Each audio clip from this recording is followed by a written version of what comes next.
drop dead, right? Drop dead. That was a killer. That was not a good time for our city, right? That was a bad time for our city, but it was something that we had to do something because we love New York. We love New York. And that was probably maybe the worst of the worst. But I just wanted to do it. I love the building. I love the potential of the building. It was called the Commodore Hotel. It was built in 1909, and it was a mess. And they had a spa, and the spa was called Relaxation Plus. And nobody ever got into what the plus meant. You don't want to know. And everybody in the building was failing. Every retail tenant in the building was failing, and I was able to get most of them out, but Relaxation Plus was making an absolute fortune. And I couldn't get them out. And I asked about all sorts of things. I shouldn't say this too loud because I will be really ridiculed by the conservatives, of which I am one. I even said, what about condemnation? But I didn't do that, okay? Is everybody happy I didn't do that? But I ended up getting them out and brought the building down to its steel, except for some of the details on a couple of the ceilings, because they would have been very hard. This is one of the rooms, actually, right here, the detail of the ballroom, and the details of the rooms outside. And trying to save those details cost a fortune, because when the whole building was essentially brought down to the steel, we had to put canvas over all of the areas we were saving. And when it rained, that was not an easy situation. But I got it built. And what happened is, as we were opening, the market changed because the city was doing so badly. And that was the worst that the city had ever been economically also. People leaving, companies were leaving in droves. And it was just something of a miracle. The area, I opened the building to tremendous fanfare, and the area became just special. I mean, special. And I called it a Park Avenue address, even though it really fronted on 42nd Street. I called it Park Avenue. You know, it's on the Park Avenue ramp, in all fairness, right? Might not be pure park. I had a choice of Lexington Avenue, 42nd Street, or Park Avenue, and guess what? I chose Park Avenue. And that wasn't bad, right? Well, I had that also in Columbus Circle. You know, I did the big hotel, Trump International, and it's been a great success from the day it was built. And we're in the Circle. And Columbus Circle didn't have a good name, but it also was on Central Park West. But it was called 7 Columbus Circle. And a little known fact, in fact, you know, when we talk about government, we talk about rules and regulations, a little known fact is that when you have an address, at least in New York, when you have an address in a building, it's very, very hard, so hard to change. So when you have a building that's 7 Columbus Circle, you have to go through the whole United States government to get, because of the mail service and because of the U.S. mail and all of the different problems. So it was 7 Columbus, and I basically stripped that one down. We built a tremendous building, but I had to call it 7 Columbus Circle. I said, I'm not doing it. And I went out and I really put on a big campaign in Washington, and I got it changed to number 1 Central Park West. That was good too. And you know, I figured the day I got that changed, the building was worth about 7 times more than I paid for it, right? So anyway, but this has been just an amazing event, this building. And I think of it because when I did the building, everybody said, don't do it. It can't be done. It's never going to happen. Bad area, bad location, tremendous crime. The city's dying, and the city was dying. It wasn't just like not doing well. The city was dead. And I remember when I said to a friend of mine who was in a different business, a very good business, and he was talking about what I did, I became a friend. I said, well, I'm in the real estate business in New York. And he looked at me and said, oh, that's too bad. That's how bad it was. But it turned out to be a great business, number one, and it turned out to be a great, great success as a hotel. And it was built, and Hyatt was my partner. And we did a good job, and it was from the time it opened, it was amazing, because from the day it opened, the market changed. And that's happened with a number of jobs. That happened with me with 40 Wall Street. I bought a building, the tallest building in downtown Manhattan, bought it during the Depression, literally the Depression of the early 90s, and paid very little for it. Again, nobody wanted it. And then when I opened, it was like the world had changed, and it became a tremendously successful building, which I still have. So a lot of things happened, but with this one in particular, because when I did it, it was, people just didn't want it, especially my father. My father was the man that taught me the most. And he loaned me a small amount of money, and I built it into a great, great company. And it was, just something I loved. But he was so against me coming into Manhattan. And then this became so successful, and he said, wow, paid him back the money, did other things. We did the convention center, the Jacob Javits Convention Center. I got the state and the city to build, and to this day, they were going to build that one in the water, and they had all sorts of environmental approvals. See, even then, they had environmental approvals, and they had the pierhead bulkhead problems. They had tremendous problems, and they were in the wrong location. I went to Governor Kerry, who was a Democrat, but I want to tell you, he was a great, great problem solver, and they were spending so much money on and wasting it. They couldn't get any approval. And I went to the governor. We had a man, I won't mention his name, but he's very well known, and he was totally against what I was doing, and he just wanted to build it in this one location, which was you had to go through Hell's Kitchen, and you had to go under the West Side Highway. You had to build ramps over the highway. You had no access, and on top of that, it was being built in the Hudson River, and you couldn't get any approvals. Other than that, it was a wonderful site. And this guy, I won't mention his name was Richard Ravitch, was totally, New Yorkers know that name. He was so intent on building it, and I was arguing with him and fighting, and I said, look, I have an option to the West Side Railroad yards, and I had it for this purpose. I did it with the Penn Central Company, which was in bankruptcy. And I said, look, you don't have to go. It's on the proper side of the West Side Highway. The site is big. The site is great. We went up to Governor Kerry, and Governor Kerry appointed Ravitch to head up this commission to build the convention center. And they were just about starting. And I sat down, and I'll never forget it. I sat down with Governor Hugh Carey and his staff, and he said, Ravitch, you make the case for your site. And he made a case for 20 minutes. And every time he talked, it was just wrong, wrong, wrong. He said, Donald, would you make the case? I made the case. It took me 5 minutes. At the end of 5 minutes, he says, not even close. Totally changed gears, built it, got the approvals quickly, got it built. It was called the Jacob Javits Convention Center. And to this day, it does great. So we're happy about it. And then I built many other buildings all over the city. I mean, I'm just listing some of them, and because this one really was where I started. This was my first, the Grand Hyatt Hotel. And then little things like the Woolman Rink. 7 years, the city couldn't fix an ice skating rink. I think I became more famous because of the Woolman Rink. For 7 years, they couldn't build an ice skating rink, for 7 years. And I had my daughter Ivanka. She was did anybody hear of Ivanka? Anybody? But she was a very young girl. She kept saying, Daddy, Daddy, can't we go ice skating? Year after year, I'd say, you can't, they're building the rink. And finally I went down, I looked, and I saw 400 men. In those cases, it was all men, I have to say. Today you have men and women as your construction people, which is great. But it was all men. They had 400 men sitting in the rink, not working.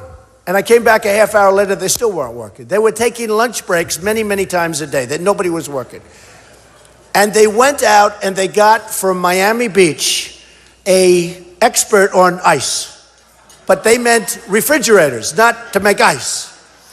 And I'll never forget, sort of an interesting story. I hope it's interesting, but I got to tell it anyway, because who the hell wants to talk about politics all the time, right? This politics gets a little boring.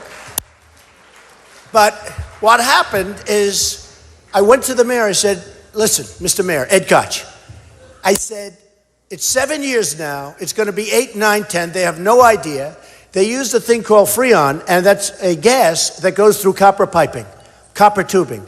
They had 6 miles of copper. It had 4 inches apart, and it was laid this massive rink. It's almost 90,000 square feet. That's like big, big office floors times 3. Big spots. You see it. I run it. I've run it for many, many years. It's been such a tremendous place. But they had the Freon, and it was laid 4 inches, miles of it. And every time they put this beautiful copper down, every single time, the next night, people would steal it. So they kept putting it down, kept getting sold. Putting it down, kept getting sold. Then they put the police force around, and it was fine. Until the police force decided to go to lunch, it was all stolen. So they were losing millions of dollars. They were actually in for $22 million, and they had nothing. And I went to see Ed Koch, and he said, I'm not going to let you do it.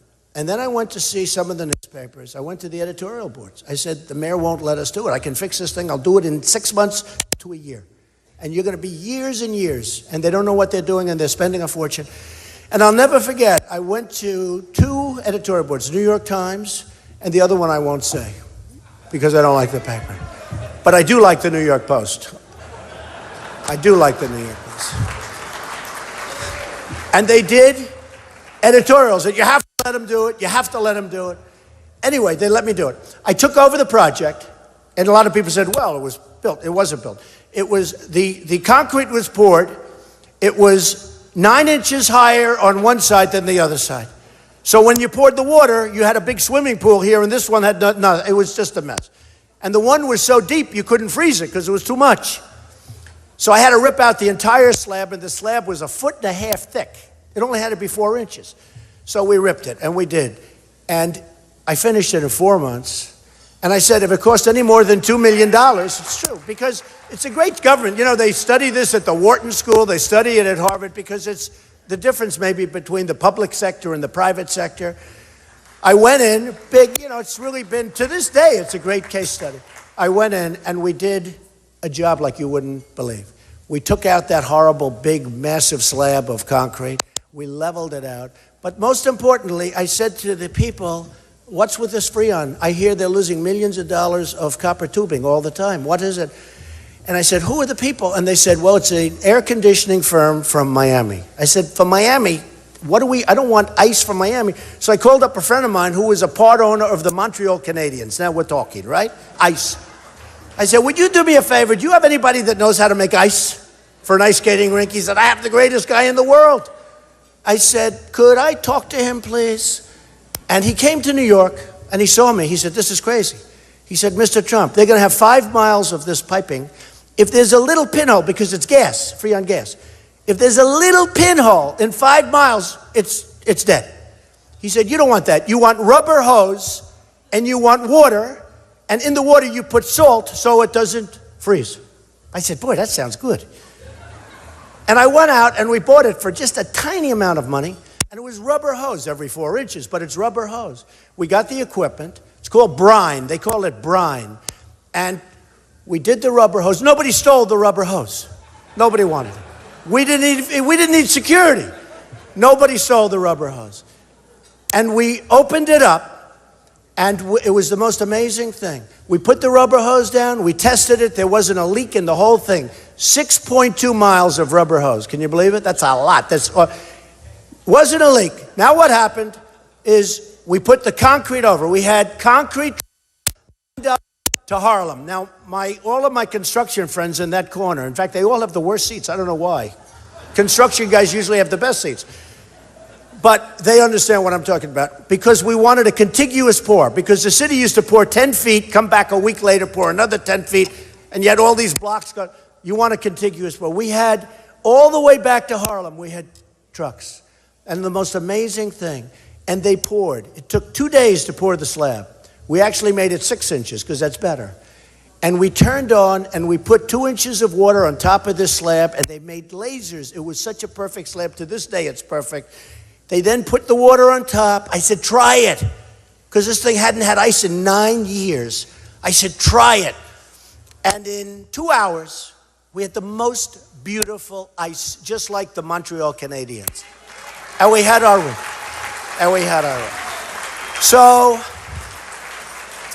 So I've had a lot of fun with New York. And we did another job recently in the Bronx, where it was the same thing, where they had, Ferry Point. They are, you know what I'm talking about. Ferry Point was under construction for 26 years. I mean, people say, give me a break. 26. The only reason I don't say 32 is because that can't be proven. 26 years. It ended up costing hundreds of millions of dollars. Nobody knows what the price is. And Michael Bloomberg said, could you do me a favor? Could you look at this? It's a disaster. It's been under construction for so many, and he was embarrassed. And it's a very big golf project designed by Jack Nicklaus, and, many, many iterations. But I got it built in 1 year, and it's open today and greatly successful. So, for peanuts, when I say open, am I right? That's the woman right there. She's probably on the, am I right? Thank you, darling. I appreciate it. Very nice. I don't know who the hell she is. I know she's not a protester. She's on my side. And she's certainly not a paid, I'll tell you what, You take a look outside. These are paid protesters, folks. They've got the most beautiful signs made from a factory. They're all printed out. They're handed. It said, if you want any information on the sign, please call this number. What kind of crap? If they're real protesters, we want those signs made in the basement. Anyway, so then we've done many jobs since then, and it's just a great city. It's a vibrant city, an amazing city. We have to be careful. Our mayor has to be careful because he can blow it very quickly if he keeps going the way he's going. Not doing good. We better be careful, Mr. Mayor. But we have a city that outlasts the mayors. It outlasts everybody. It's going to outlast us. It's one of the great, great cities of the world, and it's called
White House. I said White House. I want to just talk just for a second about New York values because it's become a big picture. And I wrote a few things down, but it's just one of those things. I said, I talked tonight about New York values that we all, many of us, that we all know so well. The values that make us love this state, which has been a symbol of American strength throughout the world. No matter where you go, they love New York. You can be from lots of other places, and if you want to see somebody, you just say, when are you coming to New York? They always come. Everybody comes to New York eventually. There's nothing like it. So when we talk about values, what do we see in New York values? We see are really, really incredible. When you look at September 11th especially, New York police and New York firefighters. Incredible. We see are unbelievable, and they keep those trains going and those buses and everything else. But we see our transit workers, and what they went through on September 11th was incredible. We see families playing in Central Park. Thousands and thousands of families with their children. Some without children. Some together. Some not together. But we see people in Central Park and people playing in Central Park. We see restaurant workers all over the city, in delis, and factory workers in upstate New York. Unfortunately, I've spent a lot of time in upstate New York, and those factory workers are rapidly leaving our state. And we can't let that happen. And we have a whole fabric of our community. So what are New York values? Because, people are disputing. I'm not disputing, and the New Yorkers aren't disputing. And most people that know New York and have watched what we've done, when you look at what happened with September 11th, The job that this city has done and the people of this city have done is beyond what anyone's ever seen. And you say, what are New York values? Number one, honesty and straight talking. Honesty, you better believe it. It's a work ethic. Hard-working people. It's about family. New York, believe it, is about family. So important. It's the energy to get things done. Big energy. If Jeb Bush came here, I'm telling you, he'd have much more energy than he has right now. Tell him, he should move to New York, right? We're builders. We make things happen. It's so important. We make things happen. And it's courage and community service, because there's tremendous community service. New York values were on display for all to see in the aftermath of 9/11, a strike at the heart of our city and our nation. In our darkest moments, as a city, we showed the world the very, very best in terms of bravery and heart and soul that we have in America.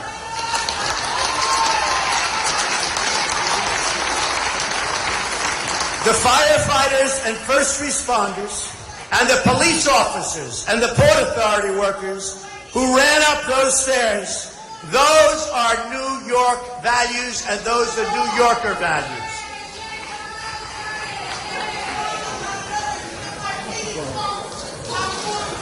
I'm not sure, is she serious or what? Father Michael Judge, chaplain to the New York City Fire Department, who you know died, and an amazing guy who I knew a little bit, who a lot of people knew very well, who Rudy Giuliani really knew very well. But you look at Father Judge, and I'll tell you what, that was some guy, and he went up there to pray, and he knew what was going to happen, and he died. And he died praying and taking care of people, and he was an amazing guy. The people in the towers who helped rescue each other, those are those of New York values. The restaurants and local businesses who kept their shops open to help everybody during this incredible time, those are New York values. Everyone who helped clear the rubble and the rescue, the injured, those are New York values. Every small act of kindness, every great act of courage, of which there were so many. There's never been anything like this. This was the greatest attack and the worst and most horrific attack in the history of our country. Far greater than Pearl Harbor, because the attack was on civilians. It wasn't on the military. It was on civilians. But those are New York values. And these are the values that we need to make America great again. We need these values to bring America together again and to heal America's wounds again. So I just want to tell you that I am so proud to be with you tonight. I am so proud to be discussing all sorts of topics, but most importantly, New York values. Because no matter where you go, anywhere in the world, they talk in the most positive tones about what all of us have done. So, ladies and gentlemen, have a great dinner. We're going to have an amazing election coming up. We're having some really great primaries. It's been a lot of fun for me. You know, it wasn't supposed to be this way. A lot of people said, well, what do you know? I've been dealing with politicians all my life, so I think I know something. But it's been a great, great experience. I'm right now millions of votes ahead of my closest rival. Millions of votes. You know, people don't talk about votes anymore. They talk delegates. By the way, I happen to be hundreds of delegates ahead, too. But to me, so important. I'm millions of votes ahead of my next nearest rival. And we have, thank you, Doug. Millions of votes. We have 22 states. 22 states. And it started, by the way, with New Hampshire. We went down to South Carolina. States that I wasn't supposed to win. And I ended up winning in a landslide. Alabama, Arkansas, Kentucky, the South. I may move to the South if New York doesn't treat us well. Because I'll tell you, the South has been so great to me. And then we went to Florida, where, you know, it's my second home. This is my first home. It's my second home. And we did so unbelievably, won in a landslide by 20 points. And it was an absolute landslide. And now we have something happening that's going to be very exciting. The next 4 or 5 weeks are going to be very exciting. And we start, we'll bring it home. Thank you. Thank you, man. And we start on Tuesday.